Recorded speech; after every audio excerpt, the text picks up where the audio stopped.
आज हमें पढ़ना है क्लासिफिकेशन।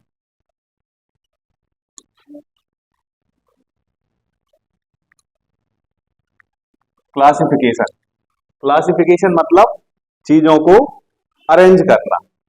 हम लोग क्या करते हैं, सब चीजों को अरेंज कर देते हैं। कभी कभी किताबें जमाते देखते, मोटी मोटी किताबें अलग रख दी, पतले पतले पेजेस अलग रख दिए। मतलब समानता के आधार पर चीजों को बांटना क्या कहलाता है, क्लासिफिकेशन कहलाता है।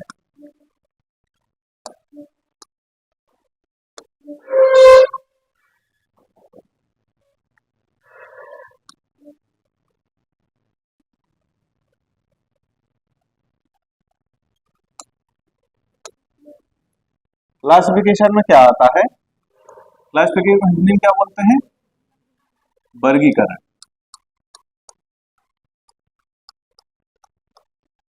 वर्गीकरण। अब वर्गीकरण हमें करना है चीजों का, तो हम किस आधार पे करते हैं, समानता के आधार पे।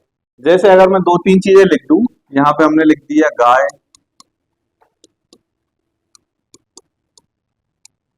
भैंस, बकरी और यहां पे लिख दिया एक उल्लू। अब अगर हम देखें तो इसमें असमानता किसमें दर्शा रहे, मतलब कौन सी चीज अलग है, उल्लू अलग है। मतलब ये हमें दिख रहे हैं कि ये हम चीजें पालते हैं, इनमें कुछ समानता है। समानता है ना, ये क्या है, अलग है। अलग है ना, तो समानता के आधार पे चीजों को बांटना क्या कहलाता है, वर्गीकरण कहलाता है। अब वर्गीकरण में क्या क्या आता है, पहला तो आता है क्या, टेक्सोनोमी। टेक्सोनोमी, टेक्सोनोमी हिंदी में हम क्या बोलते हैं, वर्गीकी। वर्गीकी। फादर ऑफ टेक्सोनोमी कौन है, कैरोलस लीनियस।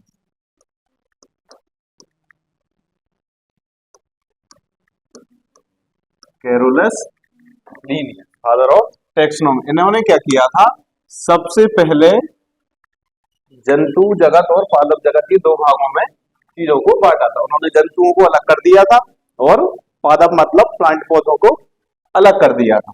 अब क्या है, कैरोलस लीनियस ने क्या किया, टेक्सोनोमी के फादर, इन्होंने टेक्सोनोमी दी। अब टेक्सोनोमी के बाद क्या करा उन्होंने, भाई चीजों को बांट दिया, दो भागों में बांट दिया। फिर उन्होंने क्या किया, उसका नामकरण किया।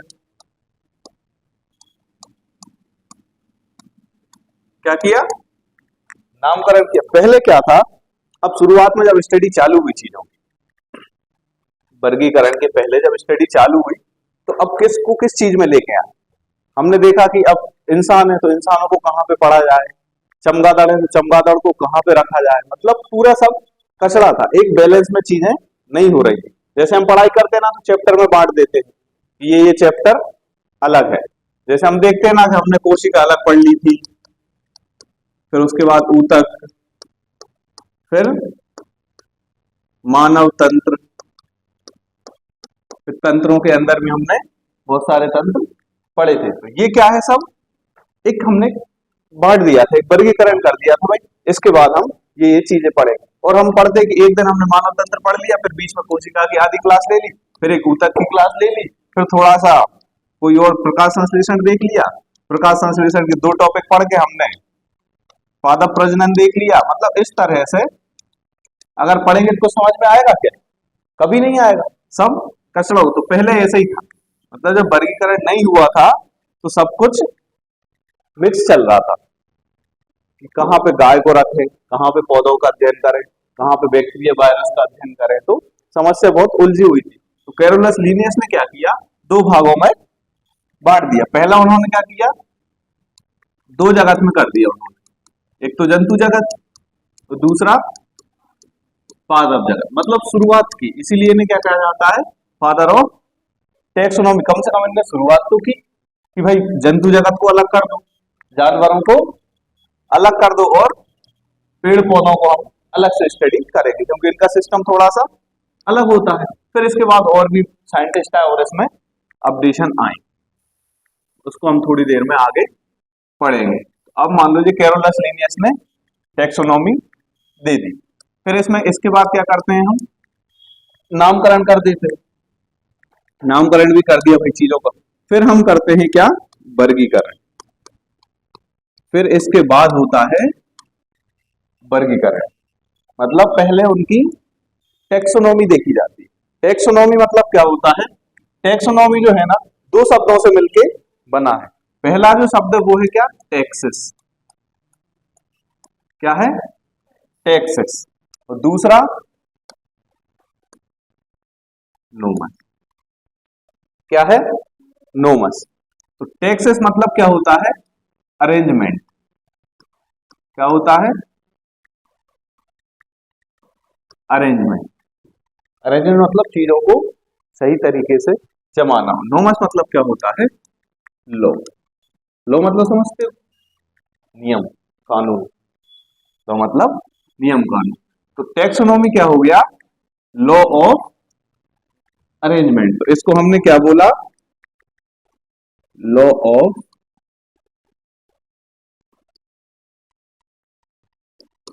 अरेंजमेंट।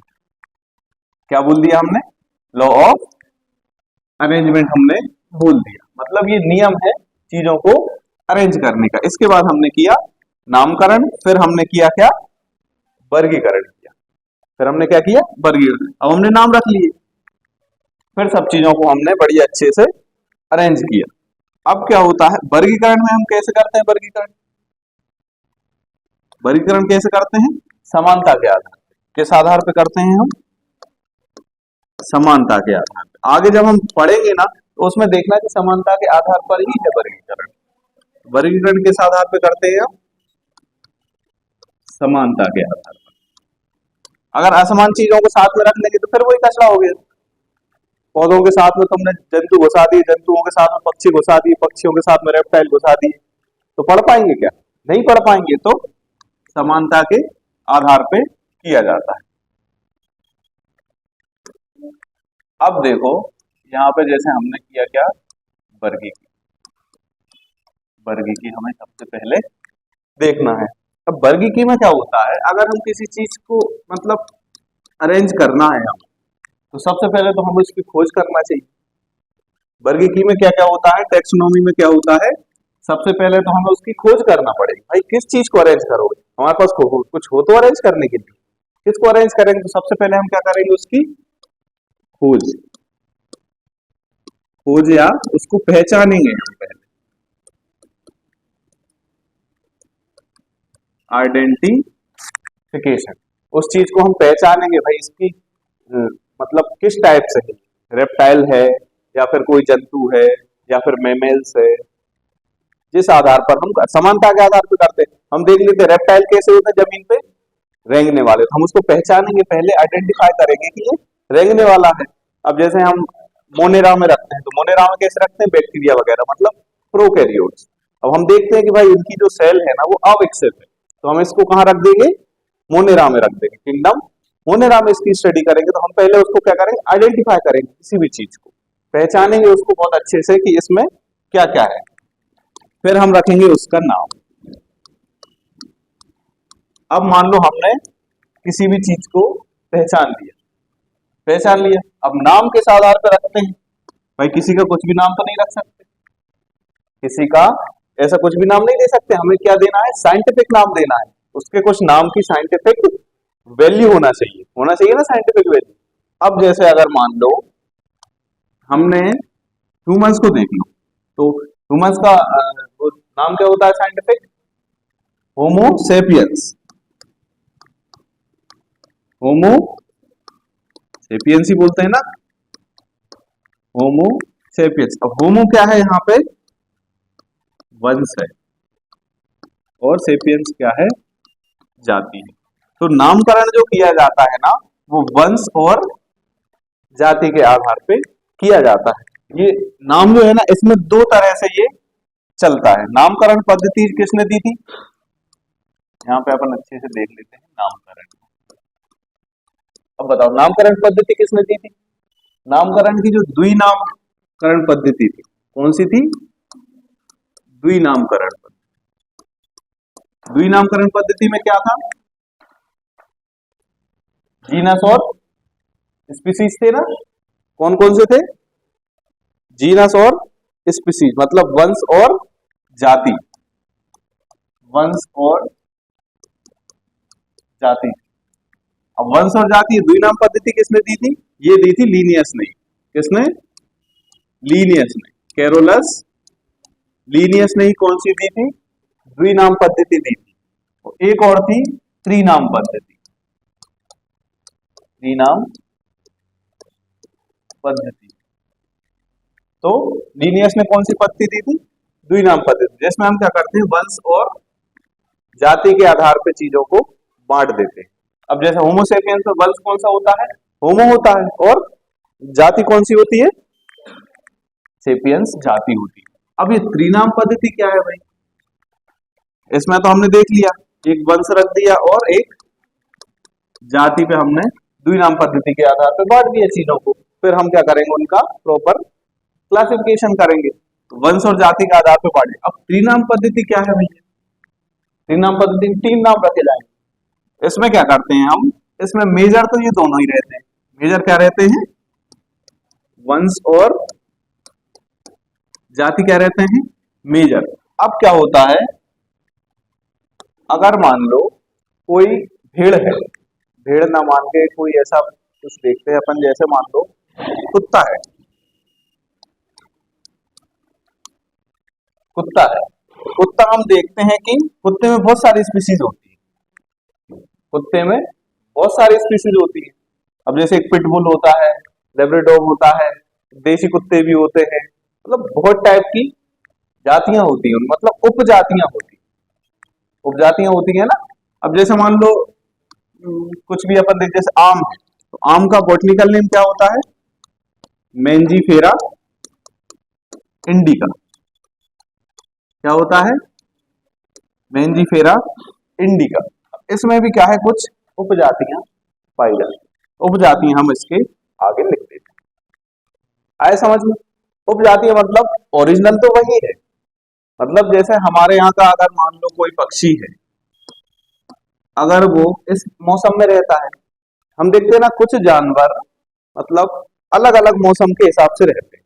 अब जैसे सांप है, तो सांप अगर हमारे यहाँ देखते हैं तो अलग रहते हैं, मतलब एमपी में थोड़े से अलग रहते हैं। और अगर मान लो अफ्रीका चले जाओ तो वहां पे क्या होता है, सांपों का में मतलब इन्वायरमेंट के हिसाब से कुछ चेंजेस आते हैं, इन्वायरमेंट के हिसाब से बहुत सारी चीजें चेंज हो जाती है। तो क्या होता है, उसी को क्या आधार पे बांट देते हैं हम? उपजाति के आधार पे बांट देते हैं। ओरिजिनल तो वही है, मतलब उसका वंश और जाति तो वही है, लेकिन एक उपजाति उसमें जोड़ देते हैं। आया समझ में? क्या होता है, जब कोई भी जंतु, जीव जंतु मतलब मौसम के आधार पर कुछ उसके शरीर में चेंज आ जाए, मौसम के आधार पे अगर कुछ चेंज आ रहा है, मतलब बिल्कुल ही अलग हो गया। अब जैसे क्या होता है, हम देखते हैं कि भेड़ जो रहती है, भेड़ को देखा है तुमने? भेड़ अपने यहाँ जो रहती है ना, तो उनमें ऊन का उत्पादन कम होता है। क्यों कम होता है? क्योंकि यहाँ पे मौसम ऑलरेडी गर्म है, तो उनका ऊन जो है ना ज्यादा बढ़ता नहीं है। तो जो ठंडे प्रदेश होते हैं ना, वहां पे जो भेड़ होती है ना, उसमें ऊन बहुत ज्यादा है, मतलब बहुत जल्दी ग्रो होता है। क्यों होता है? क्योंकि वह ठंड है, उनके शरीर को ढकने के लिए कुछ ना कुछ तो चाहिए।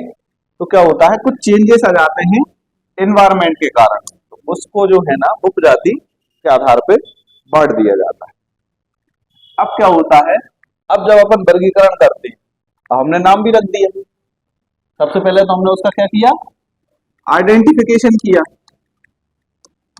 आइडेंटिफिकेशन किया, उसके बाद हमने क्या किया, उसका नाम रख दिया। अब हम क्या करेंगे, उसका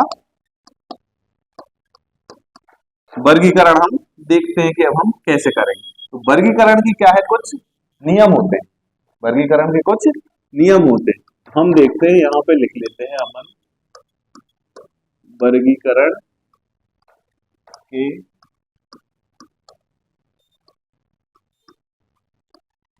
पदानुक्रम, मतलब किस आधार पे हम चीजों को बांटते हैं, किस आधार पर हम चीजों को रखते हैं। तो सबसे पहले इसमें क्या रखते हैं, किंगडम।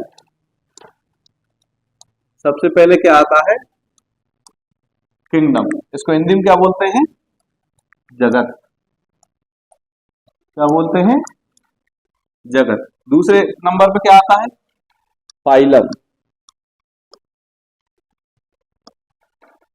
क्या आता है? फाइलम। इसको हिंदी में क्या बोलेंगे? संघ।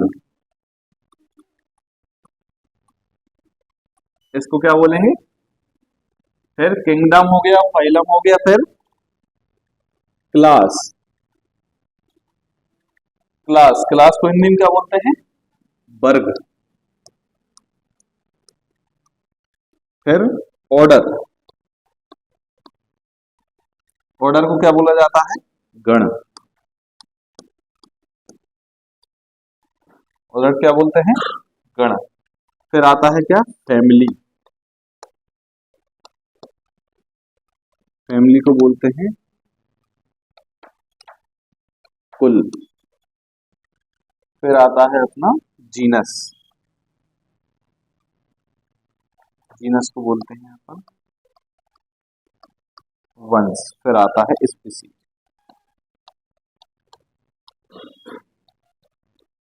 स्पीसी इसको बोलते हैं अपन जाति। तो ये है पूरा क्रम। आया समझ में? ये पूरा क्रम है। सबसे पहले कौन सा है? किंगडम, या हिंदी में पढ़ लो जगत। दूसरे नंबर पे संघ, फिर वर्ग, फिर फिर जाति। आगे इसी आधार पे सारे जंतुओं और पौधों को बांटा गया। अब उनका आइडेंटिफिकेशन हुआ, हर चीज को क्या हुआ? पहचाना। एक पहचान बनाई हर चीज की कि इसको किस आधार पे हम रखेंगे। तो हमने देखा कि भाई इसमें 4 पैर हैं, इसके 2 कान हैं, 2 आंखें हैं, मतलब कुछ सिमिलरिटी हमने देखी। तो उनको क्या किया हमने?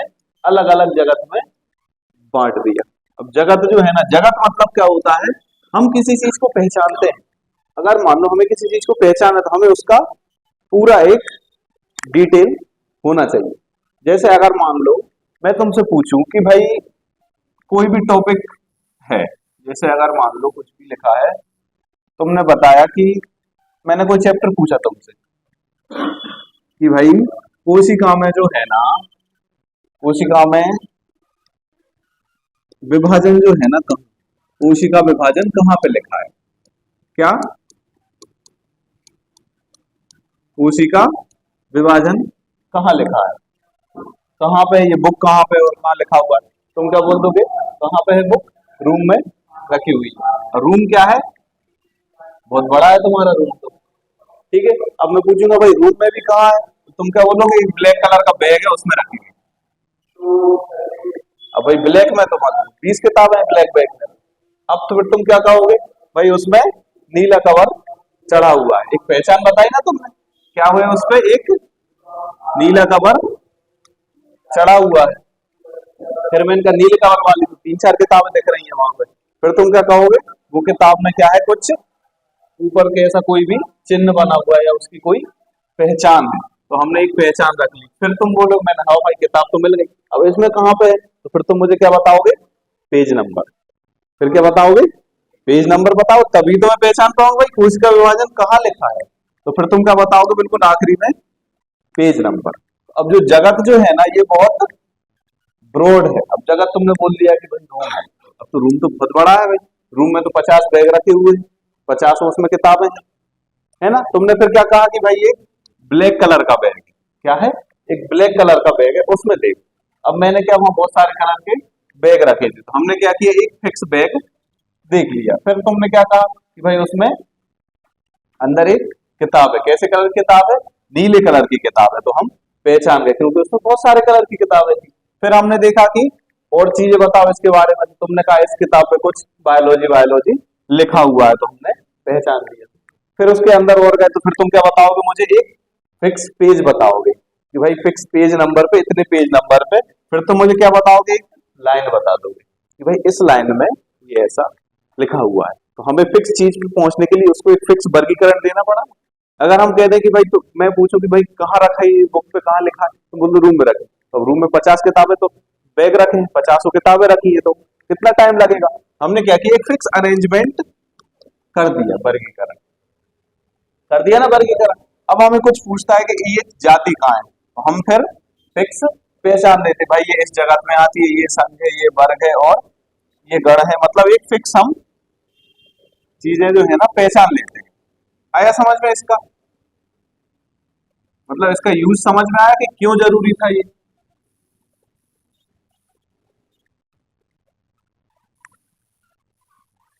तो वर्गीकरण करना बहुत जरूरी था, किसी भी चीज को उपयोगिता के आधार पे फिक्स करने के लिए उसका वर्गीकरण करना बहुत जरूरी था। अब जगत का क्या है, जगत में तो क्या जाता है, जैसे अपन पढ़ते हैं ना मोनेरा, मोनेरा, फिर प्रोटेस्टा, फिर क्या जाता है, एक पंजाई आता है ना, जिसमें हम क्या पढ़ते हैं, फंगस पढ़ते हैं। अब भाई हम फंगस को यहाँ क्यों नहीं रखते, हम फंगस को यहाँ क्यों नहीं रखते, भाई हमें लगी कुछ समानता है, वो यहाँ से अलग है, बिल्कुल मोनेरा से अलग है। हम मोनेरा में क्या देखते हैं, ये होते हैं कैसे, प्रोकैरियोट्स होते हैं, फंगस कैसे होते हैं, कई बार यूकैरियोट्स होते हैं। अब फिर आ जाता है क्या, प्लांटी,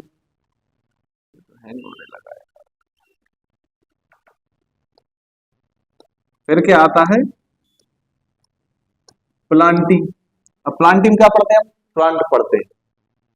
प्लांट कैसे पढ़ते हैं, बहुत सारे प्लांट हैं। अब हमने देखा भाई प्लांटी में प्लांट, लेकिन अब प्लांट तो बहुत सारे हैं, लाखों स्पीसीज है, तो उनको भी हमने फिक्स बांट दिया, भाई इसका संघ ये होगा। कुछ किस आधार पे हमने बांट दिया, हमने देखा कि कुछ पौधे कैसे होते हैं, छोटे होते हैं, मतलब घासें होती है, घासों को हमने अलग ग्रुप में रख दिया, बड़े वृक्षों को अलग ग्रुप में रख दिया। कुछ ऐसे होते हैं फूल वाले होते हैं, कुछ बिना बीज वाले होते हैं, कुछ बीज वाले होते हैं, तो हमने इस आधार पे सबको सेपरेट सेपरेट हमने रख दिया। तो ये वर्गीकरण उसी आधार पे दिया गया है। आया समझ में वर्गीकरण का सिस्टम। अब हम बॉटनिकल नेम पढ़ते हैं, पढ़ें बॉटनिकल नेम। बॉटनिकल नेम जो होते हैं ना, वो इसी आधार पे होते हैं, किस आधार पे, द्विनाम पद्धति के आधार पे, द्विनाम पद्धति के आधार पे बॉटनिकल नेम होते हैं। बॉटनिकल हम देखते हैं, पहला जो होता है ना वो होता है उसका वंश, और दूसरा होता है उसकी जाति। आया समझ में। बॉटनिकल नेम भी कुछ लिखना पड़ेंगे हम, बॉटनिकल नेम पढ़ना पड़ेंगे, तो अभी पढ़ दो अलग से, तो फिर वो हो गई पढ़ाई। अभी हम कुछ बॉटनिकल नेम लिख लेते हैं जो कि तुम्हें याद करना पड़ेंगे, इम्पोर्टेंट इम्पोर्टेंट इम्पोर्टेंट। सबसे पहले क्या लिख लेते हैं अपन, मनुष्य ही लिख लेते हैं। मनुष्य का क्या है, होमो सेपियन। अब इसका लिखने का भी एक तरीका होता है, इसका लिखने का भी एक अलग तरीका होता है। जब हम इंग्लिश में लिखते हैं, इंग्लिश में अगर हम लिखेंगे ना टाइपिंग में, होमो सेपियंस अगर हम टाइपिंग में लिखेंगे ना, तो कैसा लिखेंगे, तिरछा लिखते हैं। इटैलिक सुना है, इटैलिक, इटैलिक सुना है, मतलब उसको तिरछा लिखा जाता है। कभी भी बॉटनिकल नेम या फिर जूलॉजिकल नेम या साइंटिफिक नेम अगर देखोगे ना, तो वो तिरछे लिखे होते हैं, इटैलिक लिखे होते हैं। मतलब जैसे कुछ भी यहां से अपन लिखते हैं, तो क्रिटिकम टेस्टिवम, तो ये हम तिरछा लिखते हैं, मतलब टाइपिंग में तिरछा लिखते हैं। और अगर हम हाथ से लिख रहे हैं तो, अब टाइपिंग में तो हमने कर दिया तिरछा, बाकी सब अक्षर जैसे यहाँ पे आ जाता है वीट, तो वीट कैसे लिखाएगा, सीधा लिखाएगा। टाइपिंग में तो सीधा आता है, लेकिन ये हम इसको क्या कर देंगे, तिरछा कर देंगे। अगर हम हाथ से लिख रहे हैं तो उस पर क्या करते हैं, हम अंडरलाइन करते हैं। क्या कर देते हैं, अंडरलाइन। बहुत ये कंपलसरी चीज होती है, हम कभी भी एग्जाम में लिखते हैं या फिर प्रोजेक्ट वगैरह कहीं भी लिखते हैं, अगर वहां कहीं भी बॉटनिकल नेम या साइंटिफिक नेम आता है ना, तो हम उसको क्या कर देते हैं, अंडरलाइन करना चाहिए, हमेशा अंडरलाइन किया जाता है। अब ये जो है ना, ये लैंग्वेज कैसी होती है, अब ये देख रहा ना टिटिकम और एस्टिवम, ये लैंग्वेज कहीं दिख रही है तुम्हें, कुछ अलग सी है ना लैंग्वेज। तो ये लैंग्वेज जो होती है ना, ये लिखे जाते हैं किस भाषा में, या तो होगी ग्रीक या फिर होगी लैटिन।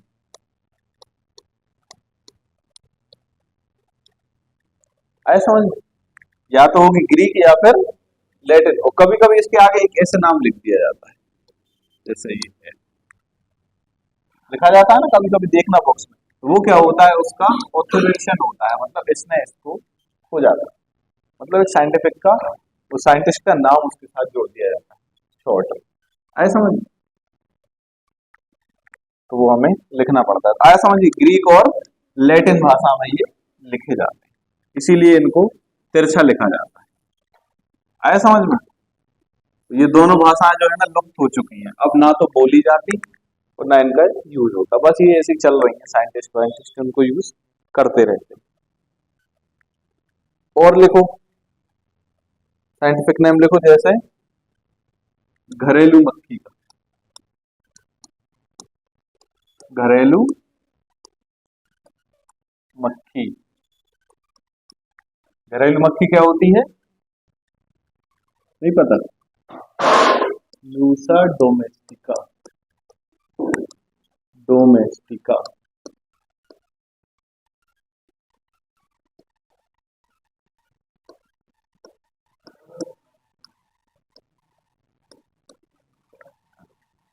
लूसा डोमेस्टिका।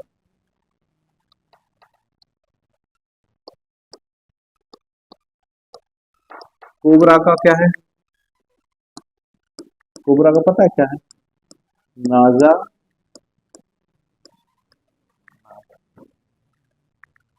इसमें ये कोमा नहीं, नाजा। फिर जैसे यहाँ पे लिख लो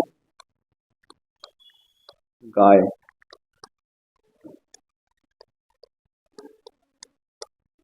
गाय का क्या है, बॉस इंडिकस।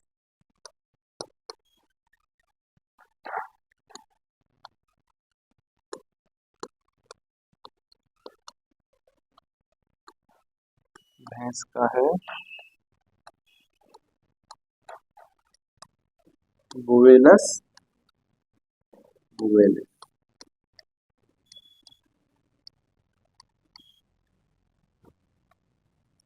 तो ये कुछ नाम है, और भी है नाम, तो वो लिखवा दिए जाएंगे आपको।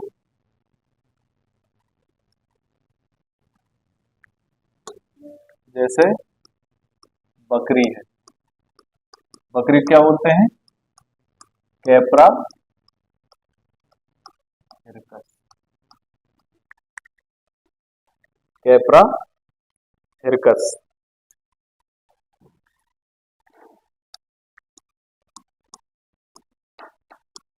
गेहूं को क्या बोलते हैं, ट्रिटिकम एस्टिबम। कभी कभी एग्जाम में सीधे आते हैं, बहुत बेसिक पूछा जाता है, डायरेक्ट एक बॉटनिकल नेम पूछ लेते हैं। मटर का बहुत पूछा गया है, पाइसम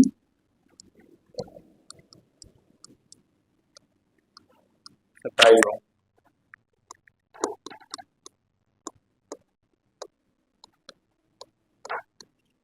सोयाबीन का क्या होता है,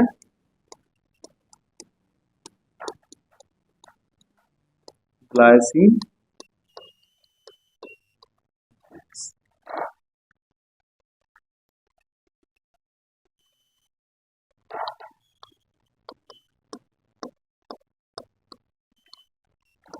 सरसों का क्या होता है, ब्रेसिका कॉम्पेस्ट्रिस।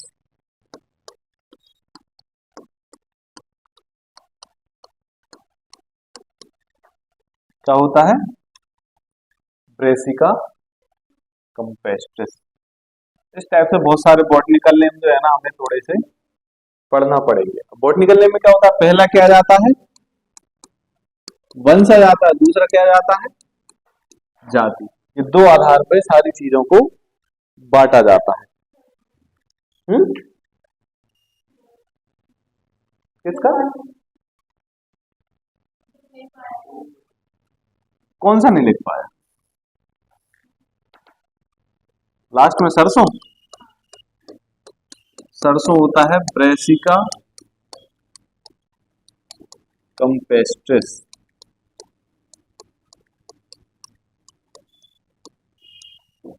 Brassica campestris. आगे समझ में। अब हम देखते हैं कि अलग अलग वर्गीकरण में क्या किया। तो सबसे पहले जो आया था ना, वो दो जगत वर्गीकरण आया था। शुरुआत किसने की थी? कैरोलस लीनियस ने इसकी शुरुआत कर दी थी। अब हम यहां से पढ़ते हैं। देखो, सबसे पहले आया क्या? दो जगत वर्गीकरण। हमने देखा ना टैक्सोनॉमी, दो जगत वर्गीकरण किस आधार पर दिया? ये दिया था किसने? कैरोलस लीनियस के द्वारा दिया गया था। लीनियस ने क्या किया? समस्त जीवों को दो जगत, एक तो क्या बांट दिया उनने? पादप जगत, और दूसरा जंतु जगत। दो चीजों में इनने विभाजित कर दिया। शुरुआत में बहुत ज्यादा उन्होंने एलिब्रेट नहीं किया इस चीज को, लेकिन उन्होंने क्या किया? पेड़ पौधों को अलग कर दिया और जीव जंतुओं को अलग उन्होंने कर दिया। बोले कम से कम ये चीजें तो बिल्कुल अलग ही, पेड़ पौधे अलग हैं और जीव जंतु अलग हैं, इनको अलग रखो, इनको अलग रखो। लेकिन फिर बाद में और भी साइंटिस्ट आए, उन्होंने क्या किया? उन्होंने इसको और आगे बढ़ाया, क्योंकि ऐसा थोड़ी होता है भाई पेड़ सारे एक जैसे हो। अब उन्होंने देखा यार कि अब मान लो क्या है, बैक्टीरिया है, अब उसको कहाँ रख दें? बड़ी समस्या उलझ गई। अब इसको पेड़ पौधों में ले जाए या जंतुओं में ले जाए? समस्या है ना। फंजाई देखो, फंजाई हुए, एल्गी हुए। अब एल्गी क्या करता है? फोटोसिंथेसिस में करता है ना एल्गी। फंजाई क्या करते हैं? कुछ फंजाई जो है ना फोटोसिंथेसिस कर सकते हैं, लेकिन कुछ क्या है, नहीं कर सकते। और ये क्या है? जंतु में भी आते हैं। क्या है? ये मल्टीप्लिकेशन भी करते हैं, ये सारी चीजें करते हैं। तो अब क्या करें? तो उन्होंने क्या किया? फिर बहुत सारी चीजों को बार बार इन्होंने तो केवल दो आधार पे, एक पादप जगत और एक जंतु जगत, दो आधार पे बांटा था। अगला जो आया वो कौन सा आया? तीन जगत वर्गीकरण। कैसा आया? तीन जगत वर्गीकरण। तीन जगत वर्गीकरण किसने दिया था? अर्नेस्ट हैकल। ये साइंटिस्ट के नाम याद रखना, सीधा सीधा पूछा जाता है। द्विजगत किसने दिया था? कैरोलस लीनियस ने दिया था। और तीन जगत अर्नेस्ट हैकल ने दिया था। इन्होंने क्या किया? जीवों को एनिमेलिया में बांटा। किसमें? एनिमेलिया, प्लांटी और प्रोटिस्टा। इन्होंने तीन जगत वर्गीकरण दे दिया। बोले हम एक एनिमेलिया में रख देते हैं। एनिमेलिया में कौन से आते हैं? मैमल्स, मतलब जंतु वगैरह। और प्लांटी में कौन से? प्लांटी मतलब प्लांट से रिलेटेड है, तो प्लांटी में आ गए पौधे। और एक और इन्होंने बना दिया क्या? प्रोटिस्टा। इन्होंने एक और क्या बना दिया? प्रोटिस्टा। तो एक बढ़ गया ना प्रोटिस्टा। तो ये कैसा है? तीन जगत वर्गीकरण और अर्नेस्ट हैकल द्वारा दिया गया था। अब इसके बाद एक और अपडेशन आई, मतलब बोले अभी भी कुछ चीजें कम है, कुछ चीजों का अरेंजमेंट अभी भी नहीं हो पा रहा है। तो फिर आया क्या? चार जगत वर्गीकरण। क्या आया? चार जगत वर्गीकरण। ये किसने दिया था? ये दिया था हर्बर्ट एफ कोपलैंड ने। नाम याद रखना, हर्बर्ट एफ कोपलैंड।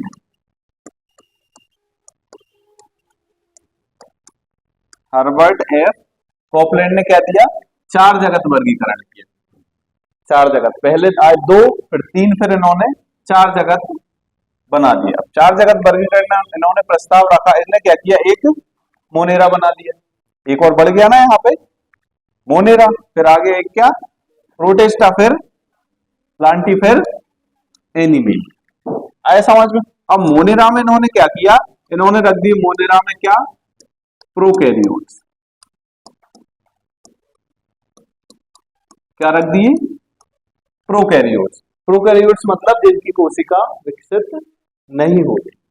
अब प्लांटी भी आ गए। प्लांटी में इन्होंने प्लांट रख दी, एनिमल। ये तो किसने दे दिया था? ये दोनों चीजें दे दी थी कैरोलस लीनियस ने। फिर तीन जगत में तीसरे में प्रोटिस्टा बढ़ा, फिर मोनेरा बढ़ा। लेकिन इसमें भी शांति नहीं, कुछ चीजें फिर भी छूट रही थी। भाई अब समझ में नहीं आ रहा था ये फंगस को कहाँ रखे, फंगस को कहाँ रखे? फंजाई भी तो है, अब फंजाई को कहाँ रखें? तो फंजाई की बड़ी समस्या उलझ गई। तो फिर क्या आया? पांच जगत वर्गीकरण। फिर कौन सा वर्गीकरण आया? 5 जगत वर्गीकरण आया। अब 5 जगत वर्गीकरण जो है ना, जो अभी चल रहा है, इसके बाद कोई अपडेशन नहीं आई। कौन सा है? 5 जगत वर्गीकरण। ये किसने दिया? R.H. विट्टेकर ने। कभी कभी अकेला विट्टेकर लिखा आता है। क्या लिखा आता है? विट्टेकर लिखा आता है। तो 5 जगत वर्गीकरण किसने दिया? विट्टेकर ने, जो कि सर्वमान्य है। जो कि क्या है? सर्वमान्य वर्गीकरण, जो कि अभी हम लोग इसी आधार पे पढ़ते हैं। अभी भी सभी साइंटिस्ट मानते हैं कि ये सबसे अच्छा है। आया समझ में?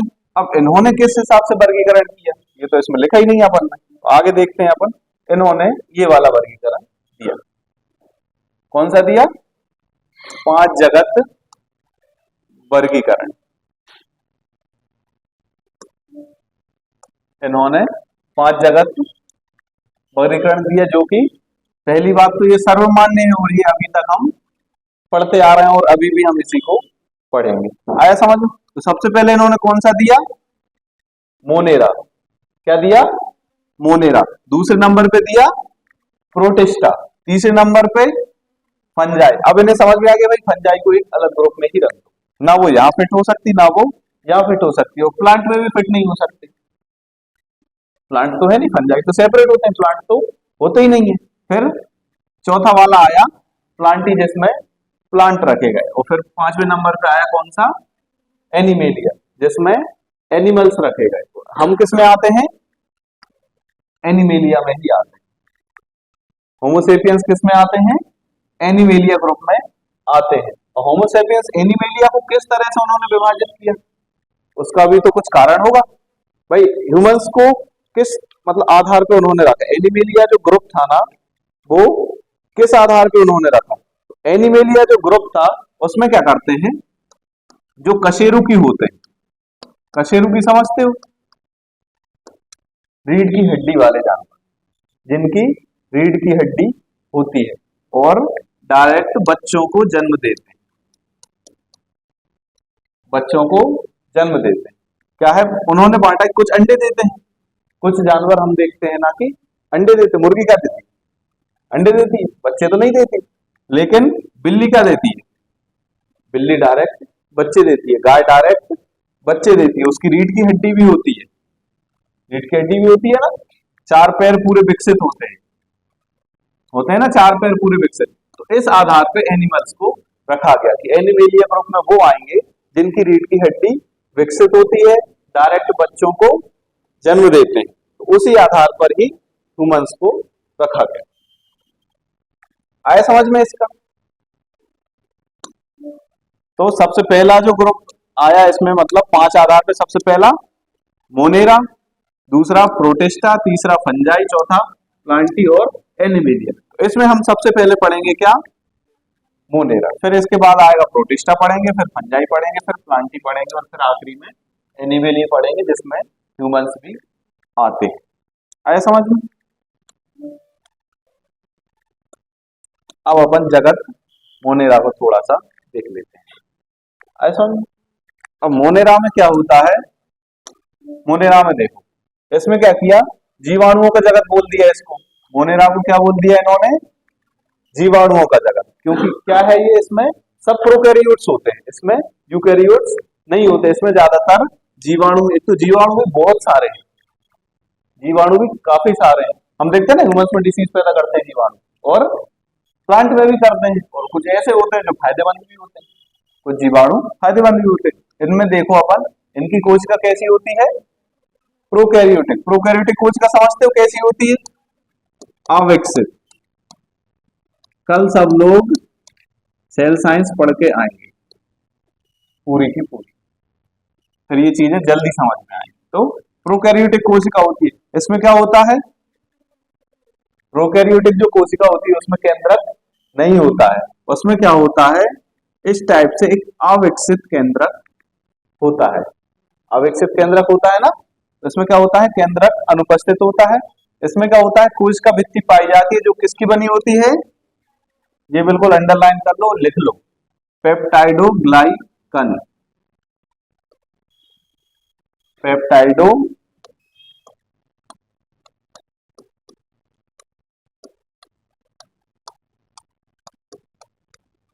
किसकी बनी होती है? पेप्टाइडो ग्लाइकन की बनी होती है। अगर कोई पूछता है कि जीवाणु की कोशिका भित्ति किसकी बनी होती है, तो पेप्टाइडो ग्लाइकन की बनी होती है। ये क्वेश्चन सीधा सीधा पूछा गया है। पेप्टाइडो ग्लाइकन मतलब समझ रहे हो क्या है? ये प्रोटीन है और कार्बोहाइड्रेट का मिश्रण है। मतलब प्रोटीन और कार्बोहाइड्रेट का मिश्रण है जो पेप्टाइडो ग्लाइकन कहलाता है। और जीवाणु की जो कोशिका भित्ति होती है, मतलब उसका जो कवर होता है, वो किसका बना होता है? पेप्टाइडो ग्लाइकन का बना होता है। आ गए समझ में? जगत मोनेरा जो है ना, उसके कुछ लक्षण है। एक तो ये प्रोकैरियोट्स होते हैं, मतलब अविकसित कोशिका होती है। दूसरा, इसमें केंद्रक भी नहीं होता है और इसकी कोशिका भित्ति पेप्टाइडो ग्लाइकन की बनी होती है, जो कि प्रोटीन और कार्बोहाइड्रेट से मिलकर बनती है। अगला देखो, इसमें क्या होता है, ये कैसे होते हैं? काफी टाइप के होते हैं। स्वपोषी जीवाणु जो होते हैं, स्वपोषी समझते हो? स्वपोषी मतलब जो अपना भोजन स्वयं बनाते, किसी और से भोजन नहीं लेते, तो स्वपोषी जीवाणु भी होते हैं कुछ। तो स्वपोषी जो जीवाणु होते हैं ना, वो क्या करते हैं? प्रकाश संश्लेषण करते हैं। अपना भोजन खुद बनाएंगे तो प्रकाश संश्लेषण ही करेंगे ना, तो वो क्या करते हैं? प्रकाश संश्लेषण और रसायन संश्लेषण। अब प्रकाश संश्लेषण तो पता है, रसायन संश्लेषण नहीं पता। रसायन संश्लेषण क्या होता है? प्रकाश संश्लेषण किसकी उपस्थिति में होता है? प्रकाश की उपस्थिति में, मतलब लाइट। ये मत कहना प्रकाश कोई के नाम का व्यक्ति है उसकी उपस्थिति में करते हैं। ये क्या है? लाइट है, सूर्य की ऊर्जा है, जो फोटोन के रूप में आती है। किस रूप में आती है? फोटोन के रूप में आती है। और रसायन संश्लेषण किसकी उपस्थिति में होगा? रसायन की उपस्थिति में होगा। ये किसकी उपस्थिति में हो रहा है? प्रकाश मतलब लाइट की। इसमें क्या होते हैं? कुछ केमिकल्स होते हैं जो कि भोजन को बनाते हैं। उसकी बॉडी में कुछ केमिकल्स पाए जाते हैं जो भोजन को बनाते हैं। यह प्रकाश अथवा रसायन का उपयोग करके ऊर्जा की प्राप्ति करते हैं। किसका उपयोग करेंगे? पहले तो प्रकाश का, मतलब लाइट का। प्रकाश मतलब लाइट का यूज करेंगे, और दूसरा रसायन मतलब केमिकल्स का यूज करके क्या बनाएंगे? ऊर्जा बनाएंगे। और ये कैसे होते हैं? स्वपोषी होते हैं। दूसरे कैसे होते हैं? विषमपोषी होते हैं। विषमपोषी मतलब ये किसी दूसरे से अपना भोजन प्राप्त करते हैं। तो ये कैसे होते हैं? परजीवी होते हैं। परजीवी समझते हो क्या होता है? परजीवी मतलब किसी जीवित व्यक्ति, मतलब व्यक्ति नहीं, जीवित कुछ भी हो, प्लांट हो, जंतु हो, कुछ भी हो, किसी जीवित जीव जंतु पे आधारित रहते हैं। उससे क्या करते हैं? अपना भोजन प्राप्त करते हैं। परजीवी। परजीवी, पर मतलब क्या होता है? कोई दूसरा, अनदर। और जीवी मतलब कोई जीवित व्यक्ति, जंतु, पेड़ पौधा, कुछ भी होना चाहिए। परजीवी आए समझ में? तो ये क्या करते हैं? परजीवी अथवा मृतोपजीवी। अब मृतोपजीवी समझते हो क्या होता है? मृतोपजीवी एक दिन मैंने बहुत अच्छे से समझाया था। इसको हम बोलते हैं क्या? सेप्रोफाइट्स। सेप्रोफाइट्स। सेप्रोफाइट्स मतलब मृतोपजीवी। मृतोपजीवी मतलब मरे हुए जीव जंतु। मृतोपजीवी मतलब मरे हुए जीव जंतु। जो मरे मतलब जैसे कोई भी जीव जंतु मर गया, सड़ा गला है, तो बैक्टीरिया क्या करते हैं? उससे अपना भोजन ले लेते हैं। मतलब मरे हुए, सड़े गले पेड़ पौधे जिससे भी हैं, उससे अपना भोजन लेते हैं। तो ये कैसे होता है? विषमपोषी। परजीवी अथवा मृतोपजीवी होते हैं। परजीवी जीवाणु मानव तथा पौधों में रोग फैलाने का काम करते हैं। अब जीवाणु क्या है? विषमपोषी है। अब वो है कैसा? परजीवी। अब परजीवी क्या होगा? मतलब किसी जीवित चीज पे ही वो अपना अटैक करेगा खाने के लिए। मृतोपजीवी तो मरे हुए पे पड़ा हुआ, उसको कोई मतलब नहीं है। लेकिन अगर जीवित व्यक्ति पे कुछ भी अटैक करेगा तो बीमारी पैदा करेगी। सीधी सी बात है। अगर मान लो हम जीवित हैं, अगर हमारे अंदर कोई बैक्टीरिया अटैक करता है, बैक्टीरिया जानबूझ के नहीं करता कि मैं इसको बीमार करूंगा। वो क्या करता है भाई? वो अपना खाना पीना चलाने के लिए आता है, तो उसको खाना चाहिए, तो वो किसी के अंदर जाएगा और वहां जाके अपना खाना बनाएगा, मल्टीप्लिकेशन करेगा अपनी प्रजाति को और आगे बढ़ाएगा। तो हम क्या होंगे? बीमार होंगे। उसका मुख्य उद्देश्य क्या है? उसको खाना खाना है। उसको क्या चाहिए? अपने जीवन चलाने के लिए पोषण चाहिए। लेकिन वो साथ में अपन बीमार भी होते हैं क्योंकि अपनी बॉडी एक्सेप्ट नहीं करती। तो जो परजीवी होते हैं, मृतोपजीवी, बीमारी पैदा नहीं करें क्योंकि ये ऑलरेडी मरे हुए को खा रहा है, तो वो क्या बीमार होगा? मरा हुआ पहले से ही। बीमारी उसको क्या बिगाड़ सकती है? इंसान बीमार होने के बाद मरता है ना, मरने के बाद बीमार थोड़ी ना होगा। तो मृतजीवी तो ये तो कुछ कर ही नहीं सकते। अब आए कौन से परजीवी, परजीवी क्या करते हैं, मानव और पौधों में रोग फैलाने का काम करते हैं। इनका काम क्या होता है, रोग फैलाना। खाना खाते हैं और रोग फैलाते हैं, तो मानव में भी फैलाते हैं और पौधों में भी। बैक्टीरिया से कौन कौन सी बीमारी होती है, पढ़ाई थी ना कुछ दिन पहले, 4 दिन ही हुए अभी। बैक्टीरिया से कौन कौन सी बीमारी पढ़ाई थी, टाइफाइड पढ़ाया था,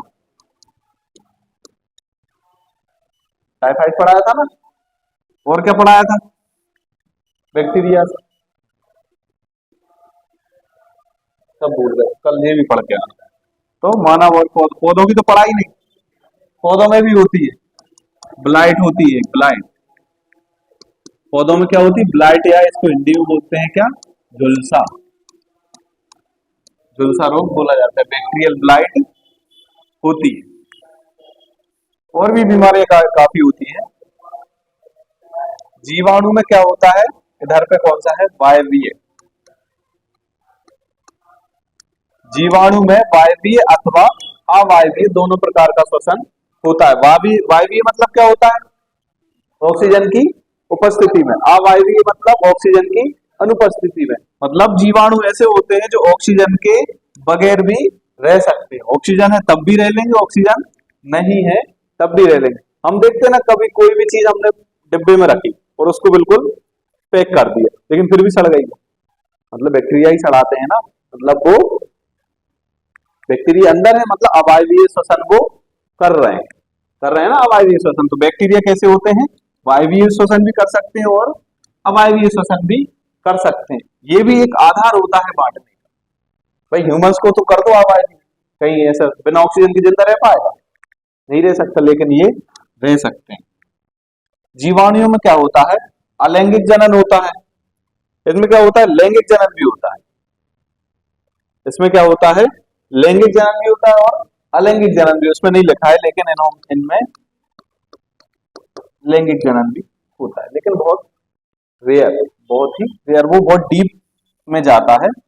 लेकिन इनमें मेजर क्या होता है, अलैंगिक जनन होता है। उसका किस टाइप से होता है, द्विखंडन और मुकुलन द्वारा। द्विखंडन और एक बैक्टीरिया से दो बैक्टीरिया कैसे बनते हैं, द्विखंडन और मुकुलन। द्विखंडन में क्या होता है, एक बैक्टीरिया से दो बैक्टीरिया टूट गए और वो सेपरेट बन जाते हैं। तो यही एक मुकुलन की एक अलग प्रक्रिया, ये तो हमें पढ़ना भी नहीं है, बहुत डिटेल में जाते हैं। तो द्विखंडन जो है ना, द्विखंडन बेसिक बता दे रहा हूँ। उसमें क्या होता है, जैसे एक बैक्टीरिया है ना, तो एक बैक्टीरिया बीच में से टूटेगा, बैक्टीरिया सेपरेट होगा और यहाँ पे एक सेपरेट बैक्टीरिया बन जाएगा, ये सेपरेट बैक्टीरिया बन जाएगा। ऐसा समझ। तो द्विखंडन मतलब जैसे सेल्स का डिवीजन होता है ना, एक सेल से दो सेल, वो तो वैसे सिंगल सेल ही होते हैं। बैक्टीरिया में एक ही सेल तो होती है, कई बैक्टीरियाओं में होती है ना एक ही सेल, तो वो क्या करते हैं, एक सेल से सेल डिवीजन कर लिया तो दो होगा बैक्टीरिया। तो बहुत सरल सा काम है उनका। आया समझ में। इसके आगे पढ़ेंगे हम